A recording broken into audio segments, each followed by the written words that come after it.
Olá pessoal, boa tarde, como diz o outro, né? Bom dia, boa tarde, boa noite para quem for de tal. Então estamos retornando as nossas transmissões ao vivo, né, nas nossas plataformas, neste Em Debate hoje todo especial, porque estamos no mês das mulheres e a gente vai debater um assunto extremamente importante, mas é claro, não é só a mulher que é vítima disso, né? Mas é o foco principal do mês da mulher. A gente vai debater hoje esse leque infelizmente, de discriminações que existem, né? Os assédios. Você tem assédio sexual, tem assédio moral. E hoje, né, a doutora Letícia Moté, que é vice-presidente da OAB, vai estar, já está aqui com a gente, né, nessa discussão. Lembrando que você é importante nesse processo, né? Você participa, você opina, você critica, você dá a sua sugestão em todo o nosso trabalho jornalístico, em todas as nossas plataformas. Só não pode xingar a mamãe, o resto você fica à vontade para fazer, né, discutir aqui, nenhuma das nossas, né, para que a gente possa interagir nesse trabalho que é de jornalismo sério, informativo, né, com a colaboração dos grandes patrocinadores que a gente tem, grandes parceiros, né, OSAF, né, meu amigo Gênison, toda a equipe, né, Renovel, fantástico. Se você não comprou ainda o seu carro zerinho, vai na Renovel, né, meu amigo Genilson da Eletrônica Nacional e galera também, claro, do cartão Mais Aracaju. Não tem ainda, faça o seu, aracajucard.com.br. E a gente tem tempo para discutir, né, mas eu quero saudar logo a doutora Letícia Moté. Doutora Letícia, né, obrigado por sua vinda às nossas plataformas, ao nosso Em Debate, ao nosso podcast, que estará, claro, sendo aí materializado e muito difundido nas nossas redes sociais. Boa tarde a todos e a todas. Muito feliz com o convite, Messias, a gente poder debater um tema tão importante para a sociedade, um tema que muitas vezes é um tabu e a gente precisa esclarecer para que as pessoas, não só advogados e advogadas, mas que as pessoas, de modo geral, entendam o que é o assédio moral, o assédio sexual, os tipos de discriminação e que, dessa forma, possam também se proteger e não reproduzir condutas assediosas que, às vezes, está intrínseco à nossa cultura, à nossa criação e a gente nem percebe. Você fala na nossa cultura e isso é fantástico, né? Quando você fala em assédio, a referência é sempre a mulher, né? Que é assediada, mas a temática é mais forte. Aliás, essa é uma campanha nacional que a OAB lançou e Sergipe está fazendo história, né? Somos, acho que no Brasil, o primeiro comitê, a primeira, tipo assim, a primeira institucionalização, o primeiro aparelhamento de uma entidade, né, que a OAB está fazendo para efetivar esse combate. Perfeito. Foi lançada no início de março a campanha contra o assédio sexual e moral, principalmente nos fóruns, tribunais, na própria instituição. E Sergipe saiu como pioneiro. Semana passada, nós colocamos uma resolução e nessa resolução a gente quer, além de apoiar a campanha nacional, fazer na prática no nosso estado. E aí essa resolução ela vem com a criação de um comitê formado por 11 pessoas, mulheres, onde haverá todo o apoio social, psicológico para receber essas denúncias e dar o devido encaminhamento, as devidas investigações e, se houver a necessidade, ao final da apuração, as devidas punições. E essa é uma forma da gente trazer para nossa casa, o exemplo tem que vir de casa, então a própria OAB tem que servir como exemplo e as demais instituições para que a gente também possa cobrar um ambiente de trabalho saudável, respeitoso, para que a classe possa atuar sem sofrer nenhum tipo de dano. E a gente sabe que as mulheres são os maiores alvos, sim, mas também existe o assédio contra homens mesmo e a população LGBTQIA+. Então, por isso que a gente foi além. A campanha nacional é para apoiar as mulheres contra o assédio moral e sexual. E nós fizemos a resolução contra o assédio moral, sexual e também discriminações das populações LGBTQIA+, negros. Então, para que a gente possa abarcar as minorias e realmente trazer esse acolhimento. E eu acho que a OAB ela tem essa função social, mas também essa função institucional. E eu acho que é isso que a gente vai prezar a partir de agora. O respeito na nossa classe. Qual o grande desafio, Letícia, para a gente chegar não vou dizer a plenitude, né, a vencer isso, que a gente se sabe, né, numa sociedade extremamente machista, né? Tanto é que quando você fala em assédio, o primeiro foco é sempre a mulher, né? Mas ela é sempre vítima, mas tem todo aquele aparelhamento machista, né? Como é que vocês pretendem combater isso, né? Uma sociedade... Qual a grande dificuldade que vocês acham que vão enfrentar até ter essa luta bem justificada?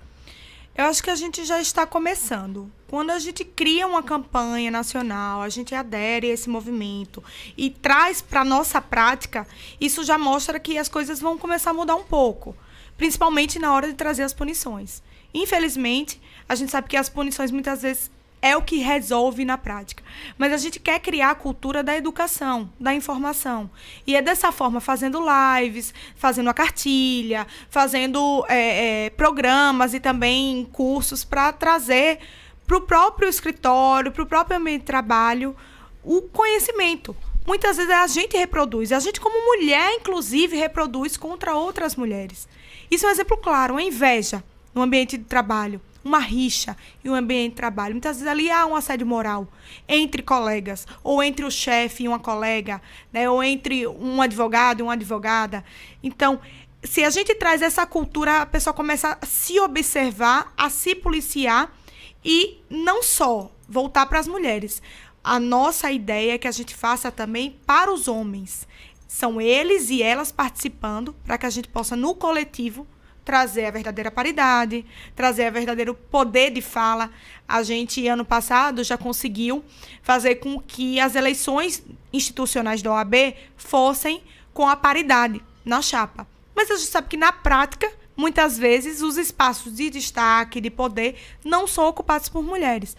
E a gente vem trazendo a cultura do incentivo, da participação, tentando sempre incluir para que mais mulheres participem, ocupem os espaços de poder, de fala, tragam suas dores, suas pautas. E assim, naturalmente, esses espaços conquistados vão sendo cada vez mais preenchidos e aí a gente vai tendo aquela cultura igualitária na prática. De ver, não, aqui tem uma mulher, ela tem o poder de fala, aqui ela traz qual é a questão e a gente como homem vai acolher. Hoje a gente precisa que os homens acolham, entendam o nosso problema e não reproduzam os comportamentos tanto machistas como também assediosos. Agora, como reagir? Antes eu quero fazer uma provocação. Tem muita discriminação, tem muito assédio, especialmente na advocacia. Quando você está falando na advocacia, você está lidando com a entidade, né, que é uma referência na sociedade, a OAB e tudo mais. Então, você está se referindo a um advogado, a uma advogada, ninguém mais do que qualquer ser comum, cidadão, sabe, né, do alcance legal. Tem discriminação? A senhora já foi discriminada ou já foi assediada? Eu acho que quase todas as mulheres, se você perguntar, vai ter passado por algum episódio de discriminação. E, infelizmente, isso ocorre não só na OAB, em qualquer instituição de classe, em qualquer profissão. E não seria diferente. Ocorre, sim, dentro da advocacia e a gente precisa trazer a cultura. Quando a gente observa, por que isso acontece? É muito claro, Messias, existe dentro da instituição e dentro dos escritórios, fóruns, tribunais, o próprio autoritarismo entre um colega ou outro, entre uma classe e outra, isso ocorre naturalmente. No ambiente de trabalho também, existe aquela questão do poder diretivo, então se você tem no escritório, às vezes tem os sócios e os advogados contratados, então essa hierarquia, muitas vezes tem um assédio moral, e como eu falei no iniciozinho aqui, a gente vê a questão da inveja, da disputa entre colegas, às vezes por espaço dentro do escritório, dentro de alguma instituição. Isso, naturalmente, é factível do ser humano. O ser humano é falível. E, às vezes, ele reproduz aquela cultura sem nem perceber, aquela atitude sem nem perceber. Então, acho que a premissa para a gente já começar a mudar é mostrar o que é o assédio moral, o que é o assédio sexual e de que forma a gente pode evitar essa reprodução. É natural. Eu me lembro que uma vez, logo no início da minha profissão, eu sofri um assédio moral. Cheguei a uma delegacia e um colega perguntou qual era a minha OAB, quantos anos eu tinha, de forma a tentar me intimidar para que eu não atuasse ali. E é um assédio, a gente não percebe, às vezes é algo muito sutil. Ele só perguntou qual o número da minha OAB, que eu era muito nova, e o que eu estava fazendo ali. Mas é um assédio. E a gente precisa hoje, principalmente porque a nossa instituição, maioria dos inscritos são jovens advogados no tempo de inscrição. E no jovem ele vem naturalmente com a imaturidade ou muitas vezes a falta de experiência e não percebe o que está acontecendo ao seu redor. Para isso a gente precisa tanto mostrar quais são as prerrogativas do advogado, mostrar para as instituições que a OAB ela está presente, tanto para defender como também para participar e auxiliar nessa tríade institucional entre Poder Judiciário, Poder Executivo, Poder Legislativo e a OAB ali participando de todas as searas, até porque nós sabemos que a OAB ela pode entrar, inclusive, em conselhos de classe, em demais conselhos. E esse diálogo entre instituições, Messias, faz muita diferença. Então, esse é um comitê um comitê que vocês criaram, a ideia é que ele seja, não apenas tem um foco na seara do advogado, da advogada, que ele consiga dialogar com todas as entidades. Sim, porque como a gente permeia as outras entidades, então instituições, fóruns, tribunais e também escritórios de advocacia, toda essa gama que onde o advogado possa atuar vai estar incluído e abarcado pelo comitê. A função do comitê é proteger e dar um suporte mínimo para os advogados e advogadas que passarem por essas situações. Agora a gente, no país, a gente faz uma cobrança grande, viu? Daqui a pouco tem que ter um cafezinho para a doutora, né? Porque ela vai cobrar. Né? Agora está disponível e está disponível também a nossa plataforma. Você pode interagir no nosso Instagram, @jornalista Messias Carvalho, @debate.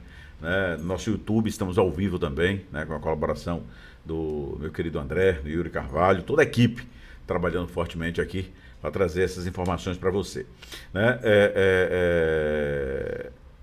Como fazer chegar esse comitê à sociedade, a despertar credibilidade nela, né, de que isso vai dar algum resultado.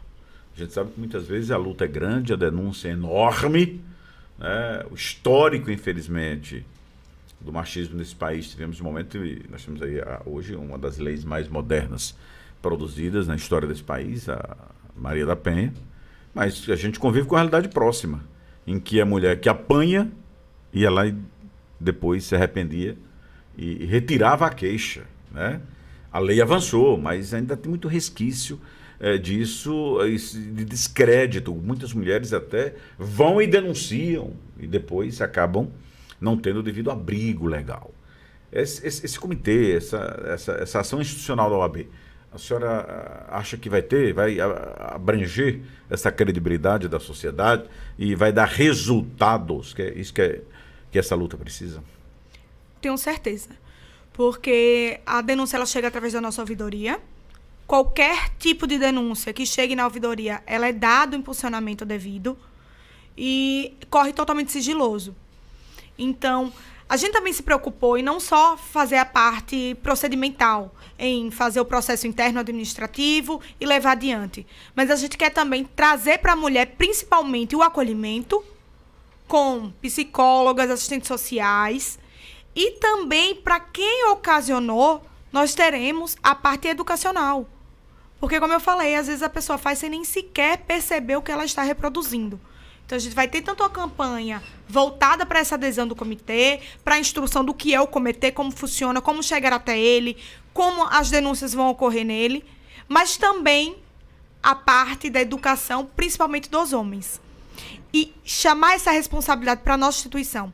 Então, os escritórios que participarem, eles vão ter um selo diferenciado. Vai ser um escritório reconhecido por ter aderido àquela campanha contra o assédio moral e sexual. Né? E a gente já está pensando a mais.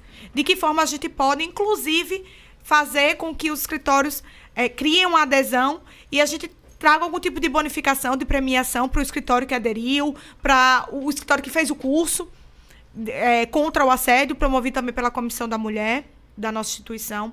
Então, a gente não vai ficar só na prática e no bonito, no papel. A gente quer realmente que sejam concretizadas as ações, que as mulheres se sintam confortáveis e acolhidas. Por isso que nós tivemos o cuidado de criar um comitê só de mulheres, para que elas realmente se sintam à vontade de notificar os casos e, além disso, os devidos encaminhamentos. Hoje nós temos a Caixa de Assistência, que ela já tem diversos convênios médicos, odontólogos, assistente social e também a parte da psicologia. Não só isso, nós temos também algumas bolsas, né, alguns benefícios, às vezes uma cesta básica, um advogado está passando dificuldade, algum tipo de auxílio maternidade. E a gente também quer, nessas situações de assédio, dependendo da situação, às vezes a pessoa precisa pedir demissão do emprego, porque é no ambiente de trabalho. Então, a gente também quer, de alguma forma, dar esse suporte financeiro, ou isentando a anuidade, ou dando realmente algum auxílio para que essa profissional ela possa se restabelecer e se inserir de outra forma no mercado de trabalho. Que uma coisa, eu vou abrir um parênteses na nossa discussão. Doutora, pode experimentar esse café, não sei se estão discriminando, mas o açúcar passou longe. Mas fazer o quê, né? Com relação a... Mas tá bom a açúcar, doutora. Não, tá perfeito. Tá vendo? Questão de gosto, né? A senhora falou aí, advogado em dificuldade, né? Existem... É uma profissão hoje das mais, né, respeitadas, né? A advocacia. Né? Dá-se a ideia, tal qual medicina, o cabra é advogado, ou é médico, tá bem de vida, não tem do que reclamar. É cultura isso também, ou é verdade que tem gente aí na pindaíba nessa profissão? Como é que está a nossa profissão, né? A sua profissão de advogado? Messias, é até duro falar, mas eu acho que essa pecha de advogado bem-sucedido existe, como qualquer profissão. Mas hoje, infelizmente, a classe ela está sofrendo. Existem muitos advogados no mercado de trabalho, muitas faculdades de direito, muito embora tenha a prova da OAB para fazer uma triagem, mas mesmo assim. E, infelizmente, o mercado não absorve. A gente fez, inclusive, agora histórico, que nunca foi feito, um refis pela OAB para 60 parcelas, até 60 parcelas, com parcela mínima de R$100. Porque nós tínhamos uma inadimplência para o estado de Sergipe muito alta. Então, a gente fez agora em janeiro esse parcelamento para que os advogados pudessem voltar para casa. Inclusive, foi esse o nome do nosso refis. Estou voltando para casa. Para que eles vissem que é possível voltar para a instituição, porque agora a gente vai dar um retorno nessa anuidade. Em cursos, em parcerias com convênios, para você sentir ali, não, poxa, eu estou pagando aqui a anuidade, mas eu também chego naquele local que eu frequento, eu tenho um desconto, eu consigo ter um curso bacana para me inserir ainda melhor no mercado de trabalho. E isso fez com que a gente conseguisse ver o quanto a jovem advocacia sofre. Nós hoje conseguimos ter a menor anuidade do Brasil, o que eu acho louvável, porque nós somos o menor estado. Então, tem que ser também paritário os gastos e receitas. E a gente realmente conseguiu hoje fazer a menor anuidade, descontos progressivos. Então, a jovem advocacia, ela tem hoje, até 5 anos, é progressivo. 50, 40, 30, 20 e 10. Então, ele se insere no mercado já pagando 50%. E se o advogado for PCD, ainda mais 10%. E se pagar em dia, ainda mais 20%, podendo dividir 2 vezes no cartão de crédito. A gente fez tudo isso porque os advogados estão passando por dificuldade.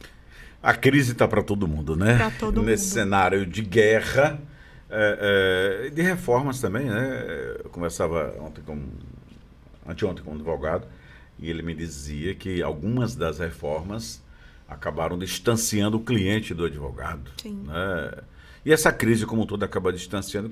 Depois a gente entra nessa questão. E o advogado, Messias, ele não é, para o cliente, ele não é aquela parcela no mês indispensável, né? Não é a prioridade. A prioridade é pagar um aluguel, uma água, energia, uma alimentação. O advogado, se tiver condições, você vai pagar no mês. Se não tiver condições, você tenta negociar. Mas para a gente que advoga, ali é o nosso valor alimentício, né? Então, tem muito essa questão do advogado autônomo, que não é contratado, às vezes, não tem empresas fixas. Sofreu muito na pandemia, principalmente quem é jovem, que tem uma causa ou outra, o judiciário também ficou, de certo modo, mais lento por conta da pandemia. Então, a gente sabe o quanto todo mundo sofreu. Tem um tema aqui que eu vou abordar com a senhora, né, daqui a pouco, né? Lembrando, você pode mandar sua pergunta para cá. Tá todo mundo acompanhando essa epopeia, essa história do mendigo, né, espancado, né, por um personal trainer que flagrou a sua mulher, né, em situação de intimidade com esse mendigo. E aí tem uma carga social discriminatória que eu identifico enorme. Mas eu quero ouvir a mulher nesse momento. Antes eu quero ficar na história desse comitê, que a senhora me disse uma coisa muito engraçada, muito interessante aqui, que me chamou a atenção. Vocês montaram um comitê na UAB, é uma ação institucional no mês de março, mês da mulher, e é o que me parece para continuar, sim, né? Não é uma entidade ou um braço da entidade para ser ilustrativo. Agora a senhora me disse que a composição é só de mulheres. Por quê? Não é uma ação discriminatória também? Homem nenhum tem a sensibilidade de integrar um comitê que sensibilize as mulheres? É porque, assim, nesse caso, como o comitê ele é para fazer o acolhimento, então a mulher ela não se sente confortável de relatar, muitas vezes, situações de assédio sexual para um homem. Então, foi visando esse primeiro acolhimento que a gente colocou só mulheres no comitê. Porque o comitê é a porta de entrada. Se faz através da ouvidoria e é encaminhado para o comitê juntamente com a comissão da mulher advogada, certo? Mas, depois que se passa desse prévio acolhimento, aí sim, nós teremos o processo, o andamento, inclusive nós temos o Tribunal de Ética da própria instituição, que é o TED, onde há os julgamentos e as devidas punições. Então, aí é formado por homens, mulheres, mas esse comitê, a função principal é que haja o verdadeiro acolhimento e que a denúncia não fique somente na denúncia, que isso seja efetivo. Então, chega na ouvidoria, faz o acolhimento pelo comitê e aí sim, dá o devido andamento que já era de ser esperado e necessário, mas agora a gente faz com que se torne obrigatório. Então não tem, né, nenhuma alusão não tem a fazer uma barreira. Jamais, uma pelo contrário, mulher, para receber nós queremos que os homens participem, porque eles muitas vezes é que são os agressores. Então a gente precisa que eles também entendam o lado da mulher, apoiem e reproduzam, para que outros colegas não façam esse tipo de conduta. Há um detalhe, essa notícia que chocou, repercutiu no mundo inteiro, né? Que a gente tem acompanhado a história do mendigo, né? Que foi procurado, essa história que se conta foi, não sei se assediado ou não, foi procurado por uma mulher, e logo depois o seu marido a encontra e espanca o mendigo. E aí, nesta carga, quero que a doutora Letícia Moté avalie, né, o quanto ela vê de machismo, de discriminação nisso. O que a gente vê hoje é uma situação muito curiosa, né? O mendigo, bom, se ele foi assediado ou não por ela, é uma outra história. É uma vertente para se discutir. Mas ele virou celebridade, né? A discussão menor que se viu até agora é da ação, da agressão praticada pelo seu marido contra este mendigo que, naquele momento, em tese, uma vítima, né?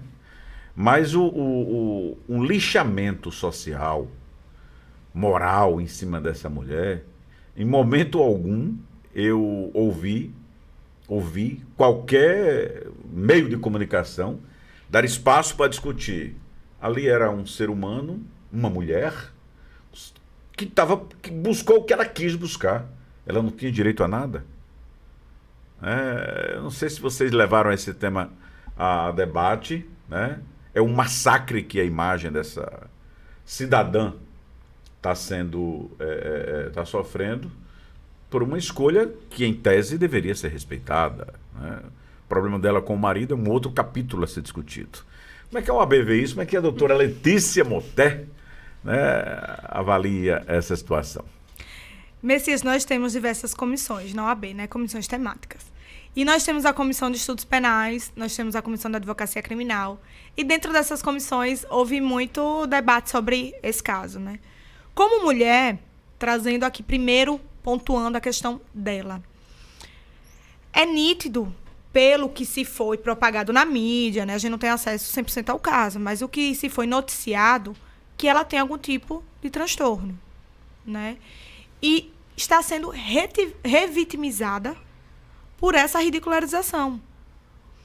E a gente precisa entender que ali é um ser humano que está passando por uma situação que necessita de um acolhimento, de um tratamento, e que independente da escolha, como você bem disse, se a escolha foi intencional ou devido à situação vulnerável dela, não importa.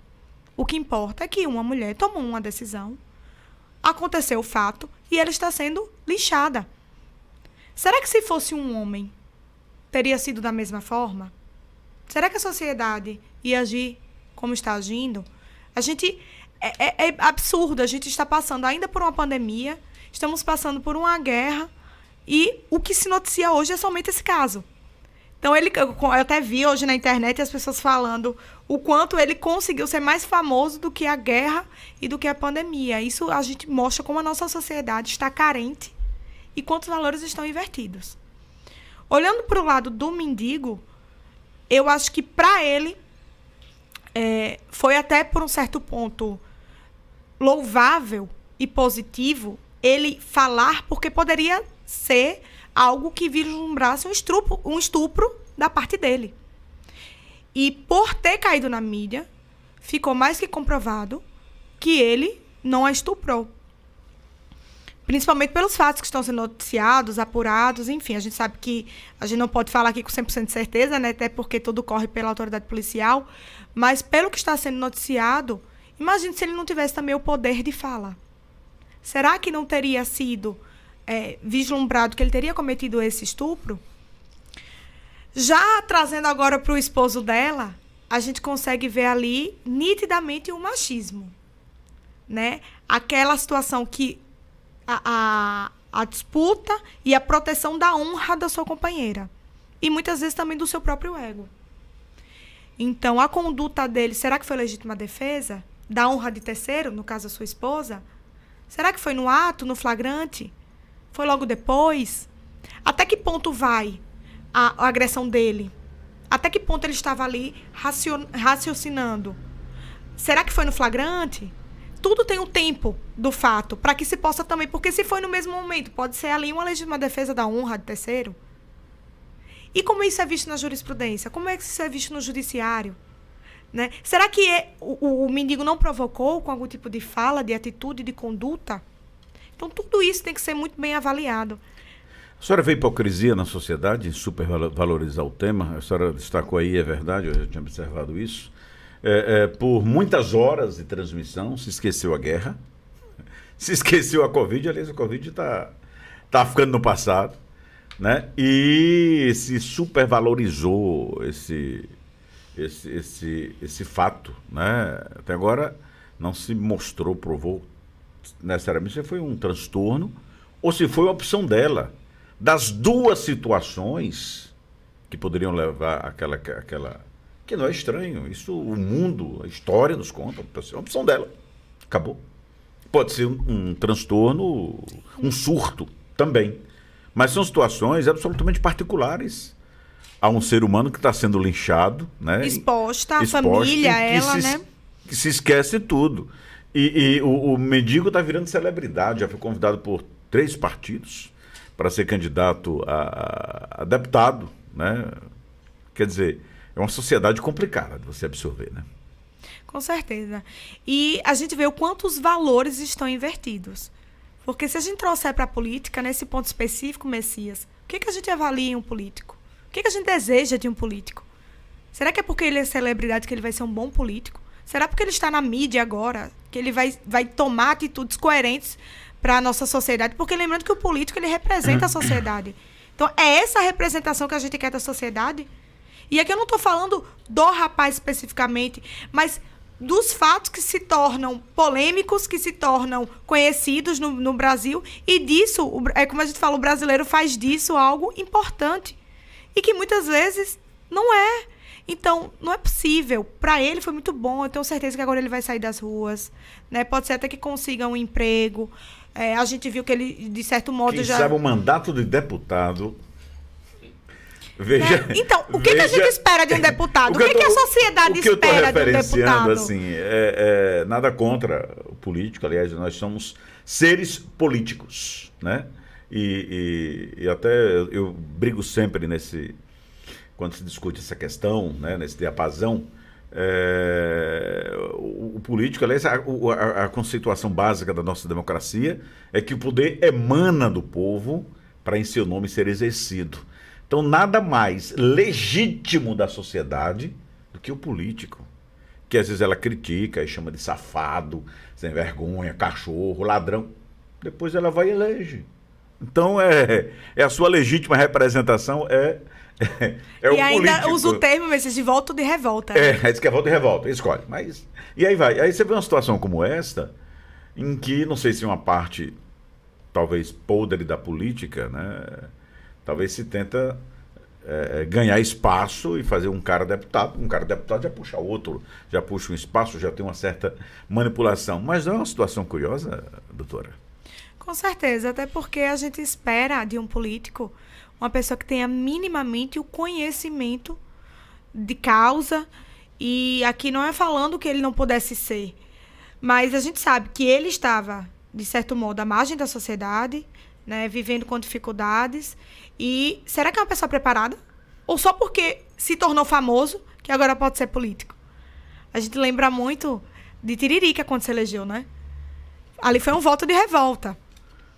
Será que ele estava preparado para ser político? Será que hoje nós temos políticos qualificados? Então, eu acho que isso retrata o trágico histórico da nossa sociedade na hora de votar. E depois, como você bem falou, Messias, a gente reclama, querendo melhorias. Mas se a gente não está elegendo com consciência, se a gente não está colocando políticos que possam verdadeiramente cuidar do nosso país, como é que a gente pode exigir depois, né? Então, eu acho que esse fato, ele demonstra o quanto a gente consegue esquecer rápido das coisas. A gente o brasileiro tem muito disso. Quando algo surge na mídia, é aquele burburinho. O modismo, né? O modismo. E logo depois se esquece. Deixa eu saudar a galera que está aqui com a gente nas nossas plataformas. Lembrando que você pode mandar mensagem, interagir. Né? Nosso Instagram, @jornalista Messias Carvalho. Né? No nosso canal ao vivo no YouTube. Né? Pode interagir, pode deixar lá sua marquinha. O seu protesto, o seu comentário e a sua sugestão, a gente vai estar recebendo sempre com esse apoio fantástico aqui da Renovel, né, da OSAF, do Aracaju Card, da Eletrônica Nacional. E a galera aqui é Dilma, minha querida Bárbara, né, a Jaires, o Anderson, o pessoal interagindo já, acompanhando aqui o nosso programa. Meu querido Bareta? Grande figura. É o Baretão, né? Aliás, quero mandar um abraço ao Bareta. O Baretinha, né, que foi... festejado muito essa semana pelo seu aniversário, em tempo aqui, o meu abraço, Barreto, um grande abraço. Eu quero falar um assunto que na OAB é vespeiro, que é o exame de ordem. Será que vai cair um dia ou não vai cair um dia? Mas antes eu quero, já que a gente está falando sobre ainda a questão desse comitê criado pela OAB para combater, para a gente não perder o foco, né, do convite à doutora Letícia Moté, né, combater a discriminação, combater o assédio, né, combater toda essa sorte de agressões em que as mulheres, né, claro que o foco vem da OAB, porque dentro do próprio exercício da advocacia, muitas vezes a mulher é bastante discriminada, né? Isso acontece muito. Mas eu quero ficar nessa questão da opção, porque essa semana alguém me levantou uma curiosidade procurando uma advogada criminalista. E aí me chamou a atenção e guardei para conversar com a senhora. Na advocacia existem, né, áreas próprias que são mais de mulheres e mais de homens? Por exemplo, é raro você ver uma advogada militar no crime. É porque o crime não compensa? Então, agora eu posso falar com propriedade, porque eu sou criminalista. E desde que eu me formei. Foi a área que eu enveredei, a área que eu sou apaixonada. E hoje eu te garanto que tem muitas mulheres no crime. Mas a gente percebe que realmente ainda é uma área muito masculina. Porque, naturalmente, é a área que a gente atua com as maiores mazelas dentro do direito. E a gente defende, muitas vezes, o criminoso. Quando a gente fala em defender, a gente aplica o direito. Só que as pessoas ali transformam entre o advogado e o cliente, e o advogado se torna um advogado criminoso. Quando, na verdade, é o cliente que cometeu algum fato e a gente só está ali para garantir a lei. Mas hoje, com essa inserção em massa de advogadas na OAB, inclusive, Messias, hoje, a maioria dos inscritos, mais da metade dos inscritos são advogadas.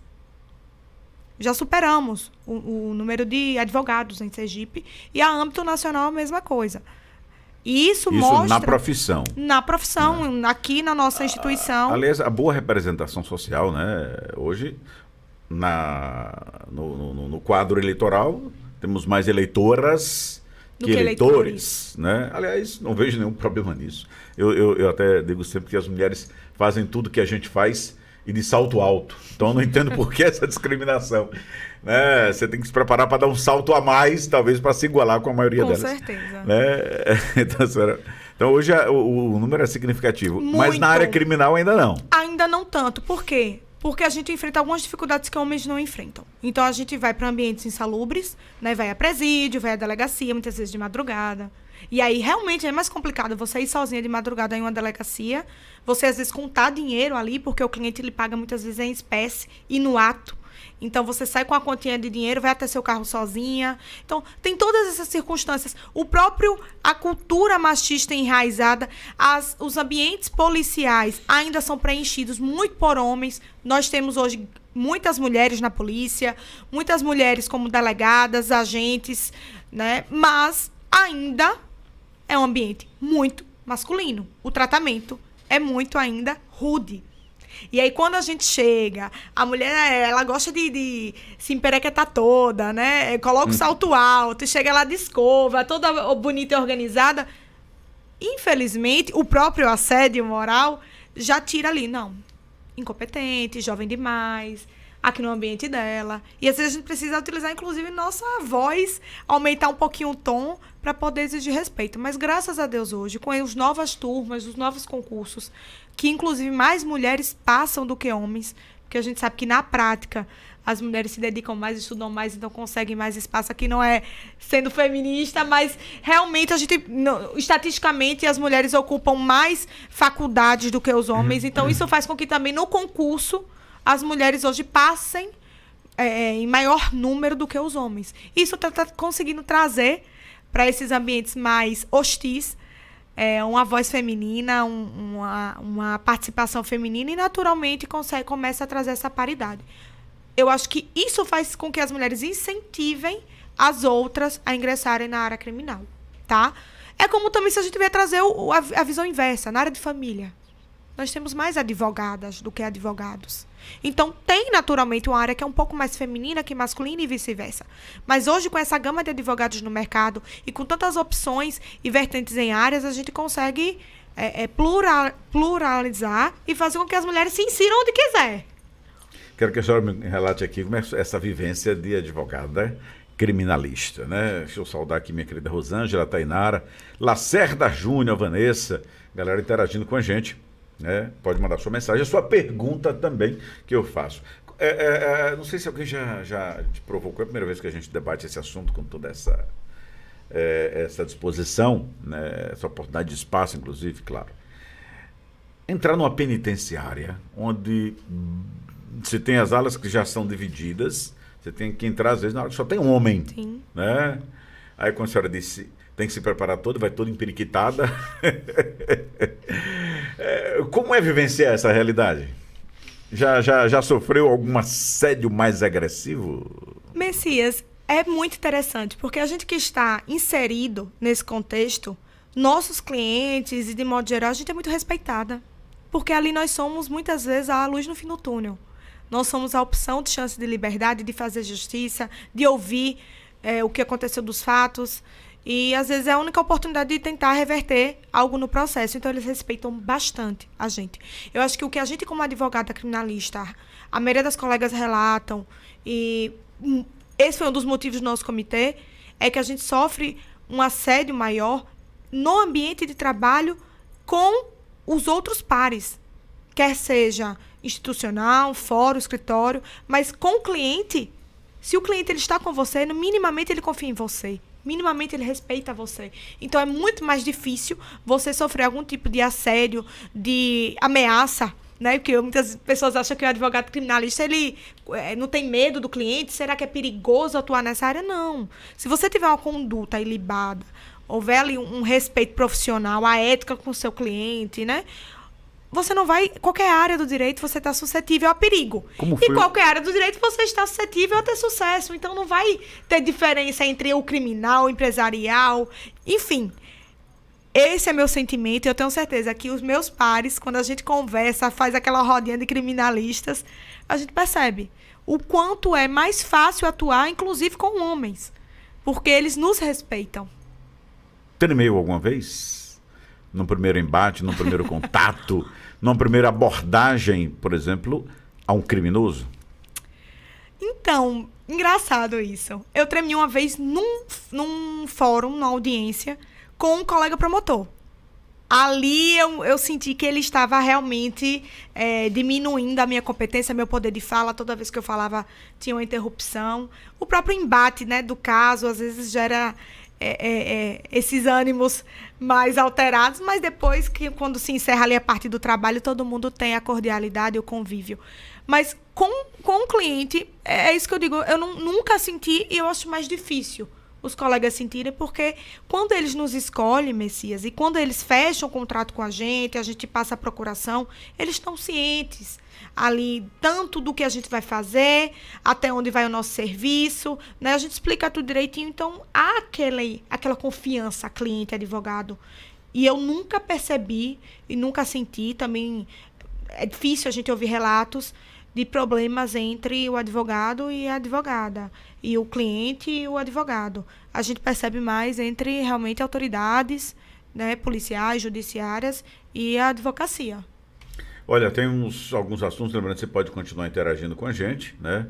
Mais uma vez agradecendo aos nossos apoiadores, né? Renovel, Eletrônica Nacional, Alzaf, né? Todos, né? Sempre nesse trabalho de confiança no nosso jornalismo, o pessoal do aracajucard.com.br. A gente está com a vice-presidente da OAB de Sergipe, a doutora Letícia Moté, né? Falando inicialmente, claro, porque, como diz meu querido Hélio Elias, né, um assunto puxa outro, então a gente vai devagando e falando sobre vários assuntos aqui que são extremamente importantes para trazer, acima de tudo, o apoderamento da mulher no seu papel efetivo.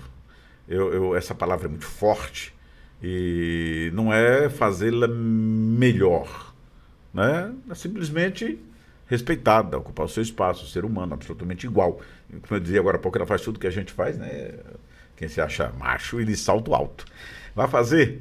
Deixa eu saudar aqui o Cristiano, né? Marizinha, sua água está à disposição, doutora. Quiser Obrigada, mais alguma coisa, quiser uma amor. pizza, pode pedir que aqui a gente...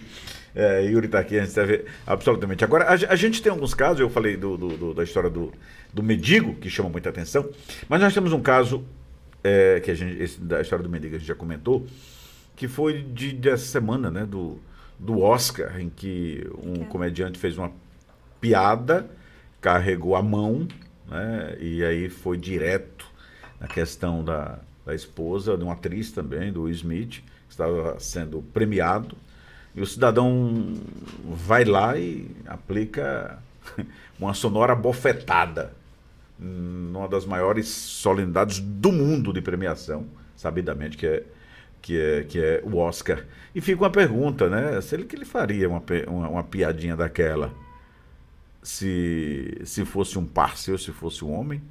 Não sei se tem uma carga de certa discriminação, de sobrepoder. A senhora deve ter visto isso também, Sim. doutora?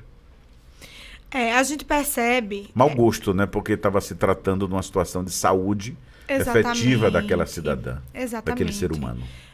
Lógico, nada justifica a conduta de Will Smith, mas a gente percebe o quanto a sociedade hoje ela está doente, Messias. Porque eu acho que perdeu um pouco da humanidade. Quando a gente vai fazer algum tipo de piada, algum tipo de comentário, a gente precisa se colocar no lugar do outro. E eu acho que essa questão, principalmente da rede social, de você aparecer, de você lacrar, né, que é o termo que se usa hoje, de ter curtidas, likes, viralizar, isso está acima da ética, do bom comportamento, enfim, do que é aceitável moralmente, né? Do que é humano. Então, hoje a gente vê, eu estava vendo uma notícia e eu disse, gente, esse é o retrato da nossa sociedade. Quando tem um acidente, em vez de você ligar para o pronto-socorro, para uma emergência, para uma ambulância, você vai gravar, você vai filmar. Isso é inaceitável, cadê a humanidade? Né? Então, é muito mais importante registrar e você sair primeiro na notícia do que você tentar ali ajudar. E depois, enfim, se as coisas já estiverem se encaminhando, você noticia. Mas o mais importante, muitas vezes, é aparecer. E, infelizmente, as pessoas estão perdendo o que é o da vida. E quando a gente vê isso, a gente fica muito triste, porque, lógico, eu acho que também tem um sentido que, às vezes, até eu estava vendo um humorista falando, hoje é difícil a gente fazer piada, porque tudo que a gente faz ofende. Mas também não é nem 8 nem 80. Que a gente possa ter o senso de humor e entender que muitas vezes ali é uma brincadeira, não é para ofender ninguém quando é algo mais amplo, mas também tem que se colocar no lugar de fala e no lugar do outro. Então, sabendo que a esposa dele estava passando uma situação dessa, uma situação de saúde delicada, fazer uma piada, e isso transcende a humanidade. Poxa, você está afetando ali uma pessoa que está passando por esse dissabor. Então, não é possível que isso seja engraçado, né? Mas também, a gente não pode agora deixar de fazer piada com sei lá... eu estava vendo o Whindersson Nunes falando que ele estava fazendo piada da própria depressão. Porque ele passou por isso, enfrentou isso. E teve algumas pessoas que disseram, não, você não pode falar desse assunto. Mas, gente, ele está falando dele. O que foi aquilo para ele. E está tentando, de uma forma leve, transformar o que foi tão pesado. Porque, às vezes, nessa piada dele, ele está conscientizando outras pessoas que não se alertaram que está passando por uma depressão. Então, também a gente precisa, de certo modo, entender que a internet hoje tem um monte de Deus, juízes da internet. Mas até que ponto tem o equilíbrio, né? E a internet é muito bom, a gente consegue alcançar locais que a gente não atingiria, a gente consegue trazer informação. E um simples toque da população hoje, ela não pode se desculpar e falar que não tem acesso às coisas, mas também a gente precisa filtrar. E muito. E aí a gente traz, né, Messias, para as nossas crianças.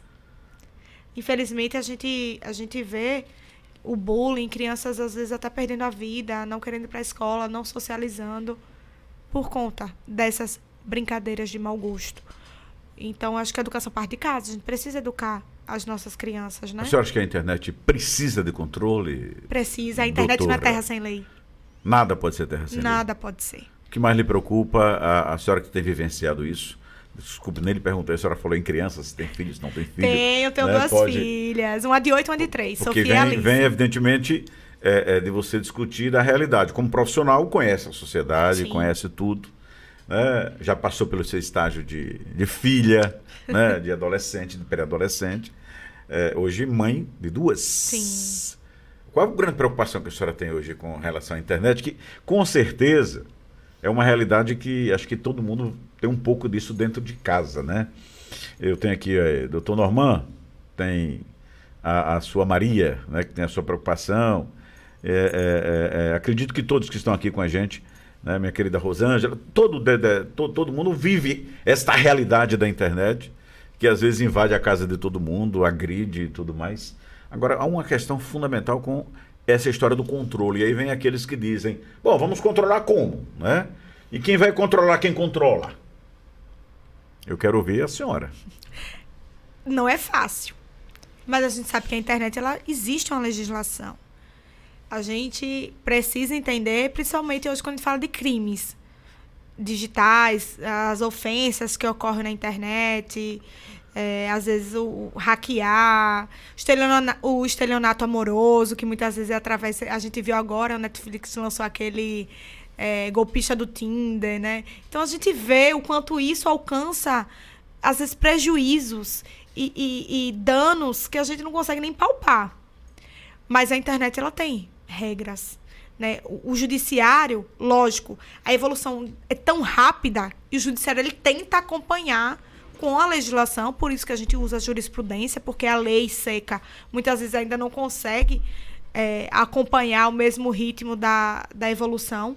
Mas a gente precisa entender que hoje, com provas, o próprio print que a gente fala tanto, né, a gente consegue ir atrás dos danos, dos prejuízos, dos ressarcimentos. Quando é um dano moral, quando é um dano psicológico, às vezes, Messias, não se palpa e a gente não consegue atingir a proporção. Mas quando é algo que a gente consegue materializar, através de prints, áudios, enfim, a gente consegue trazer para o judiciário uma reparação. Então, eu sempre falo isso para o pessoal lá de casa, não seja administrador de grupo de WhatsApp. Então, pessoal que está aí acompanhando a gente, se for administrador, fuja. Porque se houver problema no grupo do WhatsApp, você é responsável. Você está administrando aquilo ali. E dependendo do que acontecer dentro do grupo, você também pode ser responsabilizado pela situação, por ter permitido, dentro do que você está administrando, ocorrer algo. E a gente traz para outras coisas, postagens de rede social.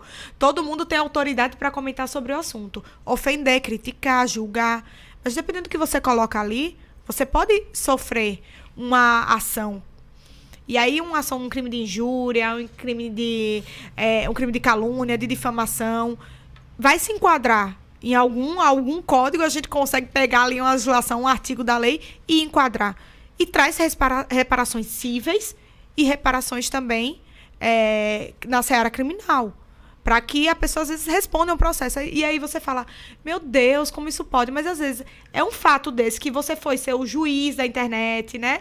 O opinador da internet, que faz com que você tome uma punição legal, sofra uma sanção criminal e, inclusive, perca, às vezes, um concurso público. Porque você está ali com o seu nome já com um tipo de condenação. Então, a gente precisa entender que o que se faz na internet, há punição. Hoje a senhora falou uma coisa assim que me chama muito a atenção, né? Essa profusão é um gigante que você tem de grupos. Quem está na internet sabe disso, está todo mundo no Zap Zap. Yuri quer fazer uma pergunta, vai interagir com a gente também. Todo mundo está no Zap Zap e a gente vou citar aqui, grupo dos moleques, pronto. Um grupo de irreverência, todo mundo vai estar lá só fazendo brincadeiras. Alguém pega... faz um print ou reproduz uma conversa daquela e posta em outro grupo ou manda para alguém. Se importar ali, se naquele print, naquela conversa que ele reproduziu, naquela informação que ele mandou para outro grupo, contiver ali no seu conteúdo, tiver qualquer coisa que ofenda a moral de alguém, aquele cidadão pode ser punido? Ele simplesmente mandou, ele recebeu no grupo que ele se entende como um dos brincalhões, ele pegou uma mensagem que alguém postou, ele chegou e repassou. Sim, porque tecnicamente ele pode ser punido. Ele pode ser punido, porque ele está propagando. Independente de ser o gestor do grupo, exatamente, o administrador. Quer dizer, alguém integrante que reproduziu pode ser punido e o administrador daquele grupo que abrigou aquela informação também pode ser punido. Também, ambos. Isso fica muito mais claro quando a gente traz, por exemplo, a fake news. Que a gente vive agora em constante fake news. E daqui a pouco nós teremos o momento político, o pleito, as eleições e enxurrada de fake news. Aí só Deus salva. Só Deus salva. Mas assim, hoje a gente consegue, a gente chama de DNA da prova, o hash, que é a cadeia de custódia da prova. Então, a gente consegue, lógico, em casos como a demanda é muito alta, em casos de repercussão, você consegue identificar, muitas vezes, de onde saiu aquela notícia, né? E onde é a raiz. E aí, você pega o print, você pega a notícia é falsa. Então, quem fez a fake news, ele vai ser penalizado. Mas quem também propagou a fake news, também pode ser. Se for identificado, também pode ser. O mais difícil no ambiente virtual é a identificação das pessoas que estão cometendo, né, os fatos. Mas após essa identificação, com as provas ali todas materializadas, há uma punição. E as pessoas precisam entender que ali não é terra sem lei. E aí a gente se compromete aqui depois de trazer um debate técnico sobre exatamente isto, né? Você está se perguntando, mas eu apenas reproduzi, né? Tem gente que ainda diz, estou só repassando. Não tem desculpa. Você repassou, você deu voz àquela, deu vez àquela informação, àquele fake news. Agora, como isso pode ser identificado no seu aparelho celular, né? E pegar você. Isso a gente vai, num debate futuro, trazer essa informação. Tânia está aqui, abraçando minha querida Hilda Maria Mendonça Barreto, grande Leu, Denison também. Yuri queria interagir com a gente nesse trabalho aqui da nossa plataforma. Messias, Pois não. Primeiramente, boa tarde, doutora. Falando exatamente sobre isso, sobre fake news, sobre internet não é terra sem lei, vai chegar em tempos políticos. Agora, até que ponto você regulamentar uma fake news não se torna censura? Então, fala-se sobre colocar um órgão para poder regular isso, mas quem vai gerir esse órgão? Até que ponto vai entrar a opinião pessoal de quem preside esse órgão? Então, assim, e também é papel da própria OAB a defender o direito da liberdade de expressão. Então, como é que pensa-se em regulamentar fake news? Será que a gente vai chegar nesse ponto ainda? As fake news hoje elas já são penalizadas quando a gente descobre quem propagou e quem iniciou a notícia falsa. Mas o ponto é que a fake news ela é muitas vezes notificada por quem passou, por quem está sofrendo. E aí essa pessoa, por exemplo, momento político, gera entre um partido e outro, um candidato e outro. Quem sofreu, a vítima, ela vai até o tribunal, ela vai até os órgãos competentes para notificar que aquilo é uma notícia falsa. A partir dali é que se é apurado, né, quem propagou essa notícia falsa. Primeiro, tem que haver a comprovação que é falsa, né? Depois que você há a comprovação de que ela é falsa, e aí você vai buscar os reais propagadores e quem iniciou com essa fake news. Mas tem coisas que são muito absurdas, que a gente percebe. Então, eu acho que o mínimo que a gente tem que fazer como cidadão é receber uma notícia, averigua. Na época das eleições, principalmente, nós temos todos os dados nos sites do Tribunal Superior Eleitoral. Então, você entra lá, você pesquisa, vê se aquela notícia é verdadeira, se aquilo ocorreu ou não, para que você possa inclusive propagar também. E não simplesmente como o grupo do WhatsApp, tem gente que manda bom dia já encaminha um mando de notícia. Então você tem que ter esse filtro, buscar um pouquinho nas redes sociais, já que é tão fácil o nosso acesso. O clique para divulgar é tão fácil, mas o clique para pesquisar se aquilo tem fundamento ou não é fácil. Então é isso, sabe? A gente precisa, primeiro, verificar a fonte, verificar se aquilo realmente é ou não verdade, e isso aí vem o papel da própria vítima. Ela traz as provas, muitas vezes, que aquilo não é a verdade, dos fatos e o que ocorreu. E aí, a partir dali, que a gente iniciar a investigação da fake news, de quem cometeu, de quem divulgou. Tem uma pergunta aqui que é muito curiosa, do internauta aqui com a gente. Ele pergunta o seguinte, Cristiano, um grande abraço. No ambiente da particularidade, até que ponto é crime o acesso do cônjuge no aparelho celular do outro? Acho que é isso, né? Ele queria saber. Vamos lá. O crime mesmo, a conduta... A senhora não faz isso, né? Não. Ah, certo. Nem faço, nem quero que façam comigo. Tem que ter a privacidade. É verdade. Né? Então, é isso que confiança é a base de qualquer relação. Se você não confia na pessoa, você não tem que se relacionar com aquela pessoa. Né? E eu acho que tem conversas que às vezes não se refere só a você. Às vezes você está conversando com um amigo. Então, é uma coisa íntima do seu amigo, seu esposo vai saber, seu companheiro vai saber. Então, tem que ter esse mínimo de limite saudável, né? Mas, assim, tirando essa parte da brincadeira, o que a gente percebe foi autorizado pelo companheiro o acesso? É hábito do casal não ter senha, um olhar o celular do outro?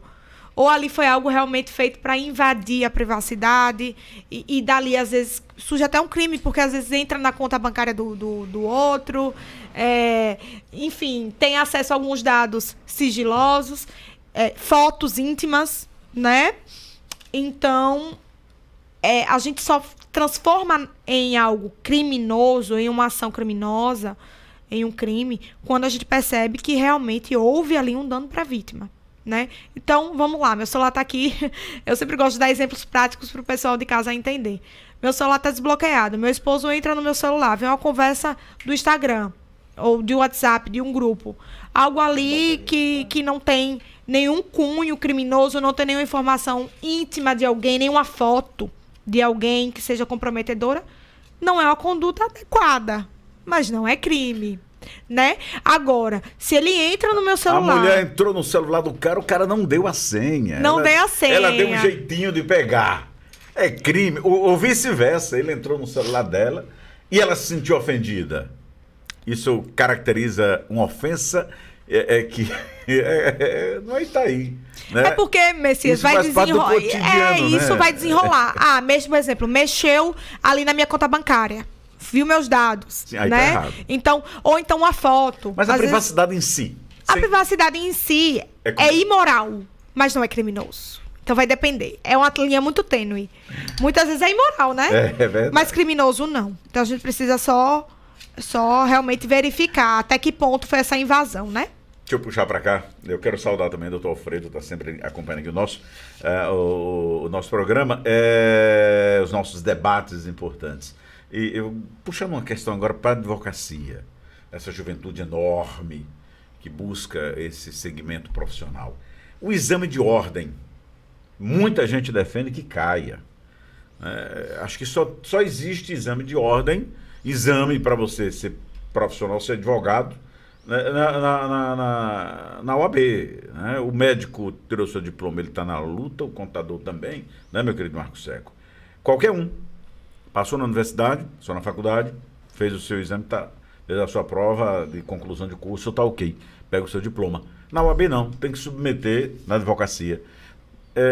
Não é uma exclusão que se faz, doutora? Muita gente defende o fim desse exame de ordem. É um tema muito polêmico. Nós temos dentro da nossa instituição, na Seccional Sergipe, uma comissão de exame de ordem, tanto para recepcionar os novos colegas, como verificar a documentação, e também, muitas vezes, tem essa temática. Agora, a grande questão é que a seccional, né, o Estado, a OAB de cada seccional, ela não consegue, por si só, dizer se quer ter ou não o exame. É algo que o Conselho Federal da OAB é que determina.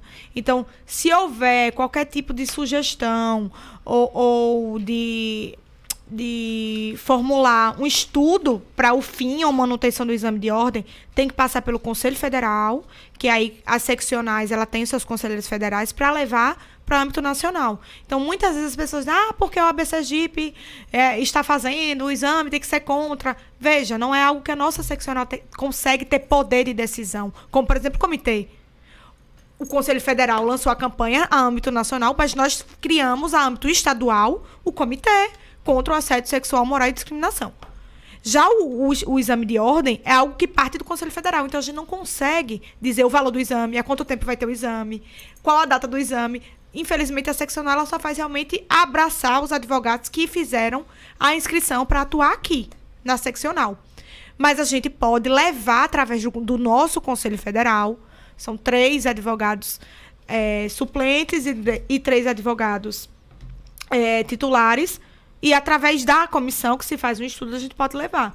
Mas também nunca foi algo que foi tão batido, pelo menos aqui no nosso estado, sabe? Eu acho que, por outro lado também, Messias, alguns advogados se sentem até confortáveis por ter esse exame, porque filtra. Infelizmente, a gente sabe que tem muita faculdade de direito e o exame, ele vem também para poder trazer um filtro. E algo com você. Você não tem uma concorrência. É você e a prova. Então, essa é a vertente de quem apoia. E a vertente de quem não apoia é que, já que você já se formou, né, já encerrou a graduação, como qualquer outra faculdade, que você já pudesse atuar na profissão. Então, a gente tem esses dois lados. Só leve a pergunta lá para a turma de cima de decisão, você precisava ser tão caro, né?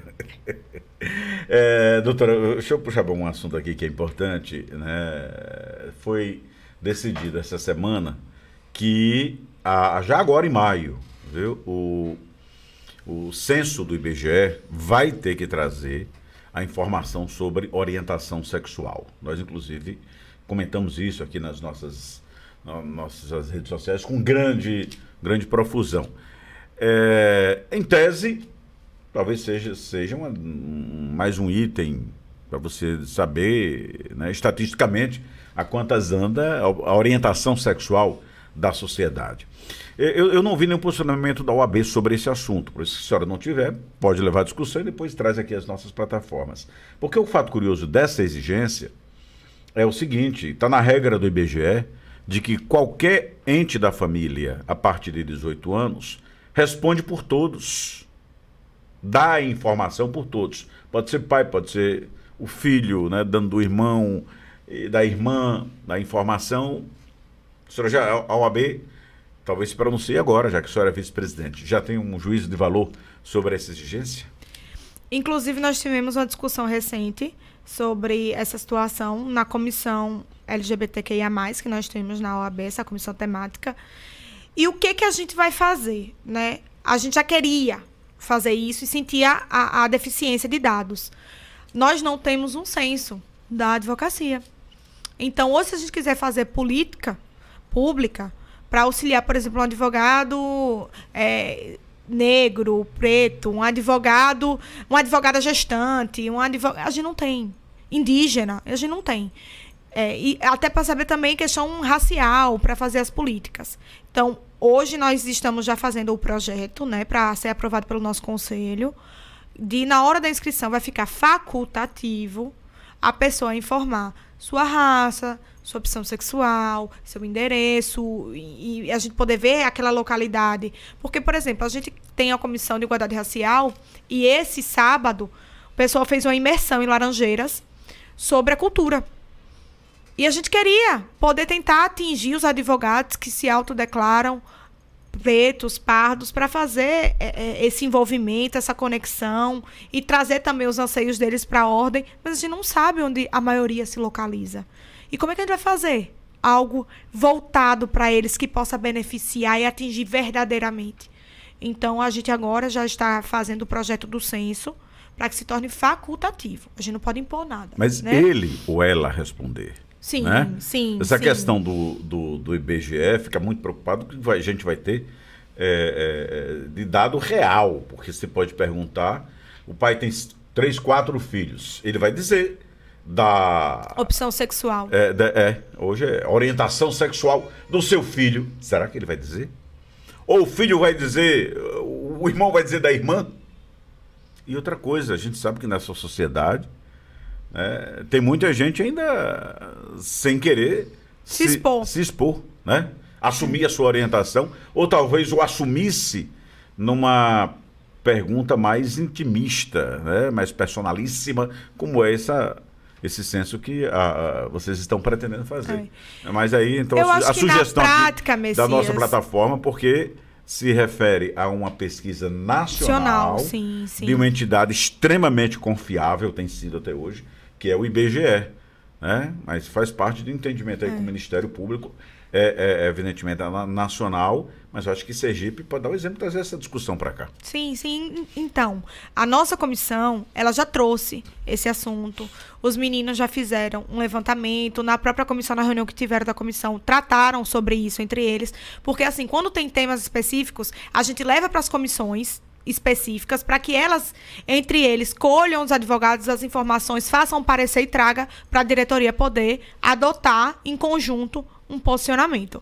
Mas o que eu vejo, e aqui é falando como Letícia, né? Não como vice-presidente, mas como Letícia, é que, muito embora às vezes não consiga ser real esse dado, justamente por, às vezes, o membro responsável da família não passar os dados reais daquela família, mas eu acho que já é um avanço, sabe, Messias? A gente já poder tratar sobre esse tema como algo natural e real na nossa sociedade. E que, a partir disso, a gente consiga que as pessoas falem de forma mais aberta e criem políticas públicas para auxiliar, porque a gente sabe que a população LGBTQIA+, sofre discriminação, tem menos oportunidades, tem menos políticas voltadas. Então, eu acho que já é um primeiro passo, não é o ideal, mas aos pouquinhos a gente vai aperfeiçoando, vai melhorando.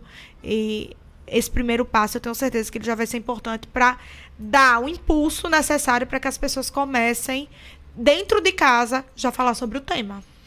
Que é importante, né? A pergunta vai ser feita pelo entrevistador do IBGE. Minha querida Elizabeth, pessoal aqui na nossa transmissão, né, em todas as nossas plataformas, estamos ao vivo YouTube, ao vivo Instagram, também meu querido Cosimiro, a Grace, pessoal acompanhando aqui o nosso programa, né, a Ana também, todo esse debate, lembrando que vira podcast, né, e vai estar com todos os cortes em todas as redes sociais, né, essa entrevista com a doutora Letícia Monté, que é vice-presidente da Ordem dos Advogados de Sergipe. E a temática inicial, claro, a gente divulgou por vários temas, é exatamente, né, o assédio sexual, o assédio moral e a discriminação. Eu quero fechar com exatamente a orientação de quem sentir necessidade desse abrigo, como procurar a OAB. Eu tenho uma pergunta que me foi feita, são as coisas do dia a dia. Alguém foi fazer uma entrevista de emprego e lhe pediram o currículo com foto. E aí ela me perguntou, eu preciso da foto? Será que o fato de eu ser mais bonita ou mais feia pode influenciar nisso? Precisa da foto? É uma exigência interessante, quer dizer, o conteúdo do meu currículo é o que é importante. Não sei, a senhora que está no dia a dia, aí se bem que é advogada criminalista, né? Eu quero ressaltar isso.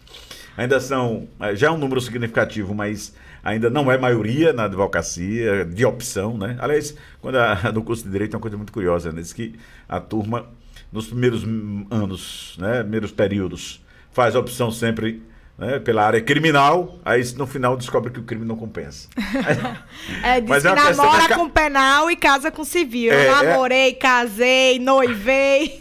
É questão mercadológica, né? Mas só respondendo essa curiosidade aí da questão do currículo, que é fundamental, né? É uma ação discriminatória exigir fotografia ou está dentro do processo? Veja, como é o empregador, né, eles têm essa opção de exigir. O que não pode é ficar comprovado que houve ali a escolha pela imagem, certo? Mas é algo que eu vou trazer também essa reflexão. Vocês acham que hoje o empregador só olha o currículo? Ele olha a rede social, ele olha o Instagram, ele olha o LinkedIn, o Facebook. Ele não escolhe só pelo que está no currículo. Porque o próprio recursos humanos da empresa, ele quer, além do profissional, o ser humano. Então, ele busca saber como é essa pessoa, qual é o estilo de vida que essa pessoa tem. A gente sabe que hoje a rede social é uma vitrine. E tudo que a gente posta está gravado, publicado, documentado e propagado. Então, muitas vezes não é aquela foto que vai tirar o cargo da pessoa, a vaga da pessoa. Às vezes a própria rede social particular mostra muito mais do que o empregador quer saber. E aí vale os ensinamentos do mestre Mirabel, né, que é um grande especialista em recursos humanos. Ele sempre dá essa dica, cuidado, né? Que muita gente às vezes entra com atestado médico na empresa e vai pra farra, né? E depois publica na rede social que estava na farra. Aí não pode nem dizer que é TBT. Perdeu o emprego. Aí já. Inclusive, a gente utiliza isso em processos. Né? Então, por exemplo, no caso de família, você quer a pensão, o pai diz que não tem condições de pagar, mas na rede social está ostentando. Então, isso também serve como prova na sua trajetória, já que a senhora falou em processo, não vou me furtar de transpor, aí entrar um pouquinho na sua intimidade profissional. Qual é a situação mais complicada que a senhora já vivenciou nesse diapasão? São muitas histórias. Advogado criminalista tem muita história. Mas, assim, uma das que mais marcou foi logo no início. Eu tinha 4 meses de advocacia. E nós existimos a situação do advogado ativo, que é quando no interior não tem defensor público e o Estado nomeia. E eu tinha 4 meses de carteira e, para mim, assim, a advogada ativa era como se fosse um cliente particular. Eu dava ali meu sangue. E foi uma situação de furto lá no interior de Itaporanga, no povoado. E o meu cliente afirmou categoricamente que ele não tinha cometido. Só que eu não tinha prova nenhuma. E aí foi pra lá, foi pra cá, conversa de fórum, tá ali, todo mundo se conhece, filho de quem, fulano de quem, se encontra onde, vai na bodega tal. E aí eu sozinha fiz um pouco dessa investigação. Rodei ali no interior e descobri o pai da suposta vítima. E aí, o pai estava bebendo, tomando uma na esquina, e eu conversei com ele, tudo bem, essa situação do caso, se o senhor está sabendo, o que seu filho está dizendo, que o outro rapaz cometeu. É mentira. Meu filho nem aqui estava. Eu disse, ele é. Aquele cabra sem vergonha tá acusando o rapaz disso. É porque eles disputam a mulher. Aí eu disse, meu Deus, o caso é mais grave do que eu imaginava. Pô, doutora, quando é essa audiência? Eu disse, então, é amanhã. Doutora, olha, se a senhora vier aqui me pegar, eu vou testemunhar contra esse fio do cabrunco. Com essas palavras, Messias, eu fiquei sem acreditar. E aí, no outro dia da audiência, era 9 horas da audiência, eu cheguei 7 horas cedinho, fui até o botiquinzinho da esquina e ele já tava lá. Engomadinho, todo arrumadinho. Ele disse, vamos lá, doutora. Aí eu disse, não, vamos. Era perto, vamos andando. Ele, eu vou. E olhe, se meu filho aparecer lá, ele vai tomar uma coça. Aí chegou na audiência, Messias. E ele realmente falou que o filho estava mentindo. A gente conseguiu absolver o rapaz. Que o rapaz realmente não tinha nada a ver com a situação. Conseguiu provar, inclusive, que o filho dele estava mentindo, que não estava nem na cidade no dia do fato. E acabou que depois, por conta disso tudo, a gente também, por consideração, né, da honestidade do pai e tudo, a gente não entrou. O meu cliente optou por não entrar com a ação inversa. Mas foi, assim, um dos casos que mais me marcou logo no início. Porque mostrou que, independente de quem for, quando a justiça tem que prevalecer, se a gente fizer o nosso trabalho, as coisas fluem para isso. E foi um fato que me marcou muito. Eu acho que é isso, né? A nossa profissão é muito bonita, é muito árdua. Mas quando a gente consegue fazer esse tipo de mudança de vida, poxa, a pessoa ia pra cadeia, ia pagar por crime que não cometeu, a esposa já tinha largado achando que ele tinha cometido. Então, você vê o quanto você consegue alcançar a vida do próximo, e fazer né? justiça, e né? fazer justiça. Doutora, muito obrigado. Lembrando que esse trabalho aqui nosso, com transmissão via Instagram, via YouTube, está nas redes sociais, vira podcast, né? Vai estar sempre à sua disposição, que é a grande vantagem, como a senhora disse, está registrado, está marcado. Está marcado. Né? E daqui surgiram temáticas que a gente vai trazer futuramente para os nossos debates, e você participando também pode mandar a sua sugestão nas nossas redes sociais. O meu WhatsApp é mais conhecido que São Felipe, na Bahia, né? 681 31 6271. Só para a gente fechar, como eu prometi, a OAB lançou agora um comitê de forma inédita para o Brasil, Sergipe para o Brasil, de abrigo, né, a esta luta contra a discriminação, né, contra o assédio moral, o assédio sexual. Esse mundo moderno tem muito dessa coisa apelativa, né? Apesar disso, qual o abrigo que ele pode buscar? Qual o caminho que o homem também, né? Sim. A gente fala sempre a mulher, é sempre a grande margem de vítima, mas tem um homem também. Procura a OAB, está na internet, como é que está? Nós temos a ouvidoria, que é o primeiro canal que recebe essas denúncias. Então, se for até a OAB ou se não quiser se expor dessa forma, pode ligar e entrar em contato com a ouvidoria e que a gente passa essa denúncia, reduz a termo, a pessoa envia as provas, não precisa ir até a OAB para não ter esse primeiro constrangimento. Ela pode enviar, a própria ouvidoria encaminha o WhatsApp, tudo, recolhe todas as provas para dar início a esse procedimento. E aí o comitê ele começa a atuar nesse acolhimento prévio, dando as orientações necessárias e diretrizes. Então, se tem que levar para um assistente social, para uma psicóloga, ou algo mais sério, né? Pedir algum tipo de medida, atuar em junto com o Animus Curiae, que é a OAB ali atuando junto com a advogada ou advogado. E tenham coragem. As coisas só mudam quando a gente dá o primeiro passo, Messias. E só vai parar quando você denunciar, porque a gente pode até sofrer, mas que o próximo não sofra. E isso aconteceu comigo. Só pra gente fechar, vou tentar ser breve. Há 8 anos atrás, eu sofri uma situação de violência doméstica. E eu fui a primeira a denunciar. Eu não era nem advogada. Eu ainda era estudante de direito. E eu denunciei. E eu tenho certeza que, mesmo que tenha acontecido comigo, outras mulheres não passarão pela situação. Ou se passarem, vem na gente a fortaleza que precisa para denunciar, para seguir em frente. E esse fato isolado não fazer um marco com que paralisa a nossa vida, né? Então, eu acho que quando a gente se encoraja... Deu certo? Super certo. tanto emocionalmente, que a gente busca as ajudas necessárias, como a condenação, a justiça foi feita. Mas eu acho que o mais importante que fica de legado é que não se envergonhem, não passe pela situação, busque ajuda, denuncie, que as coisas realmente... Hoje a gente tem esse suporte. A palavra da mulher, da vítima, ela é valorosa. A gente consegue, sim, a justiça, os devidos encaminhamentos. A justiça é lenta, mas a gente consegue, né? E faz com que as outras mulheres não passem por isso, se encorajem também. E a gente consegue os nossos espaços. Né? Essas situações de assédio, de agressão, não nos determina. É só, às vezes, uma parte na vida.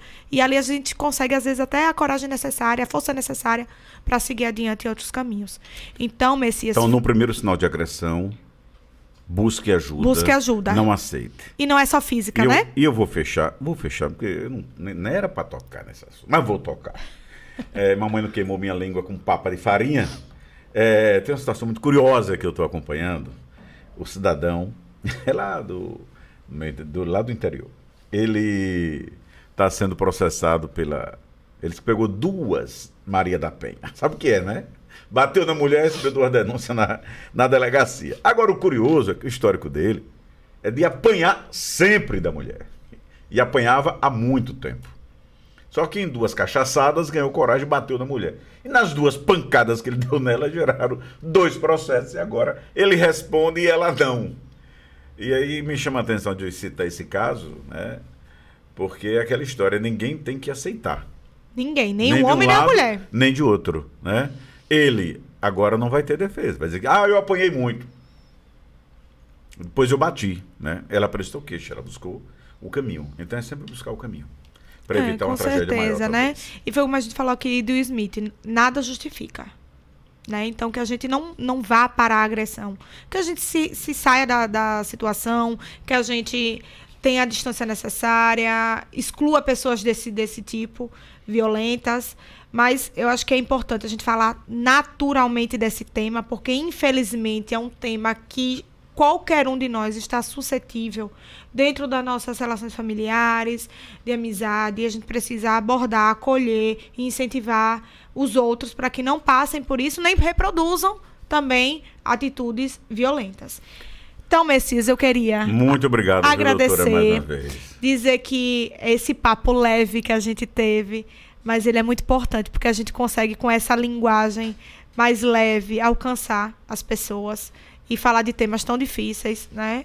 Temas tão constrangedores e muitas vezes polêmicos também. Mas fico à disposição. Sempre que vocês precisarem. Mas falado com sinceridade, isso é o que é importante. Aliás, essa é a proposta nossa nas nossas plataformas, é a sinceridade. É trazer informação, né, com profundidade, com compromisso, com realidade.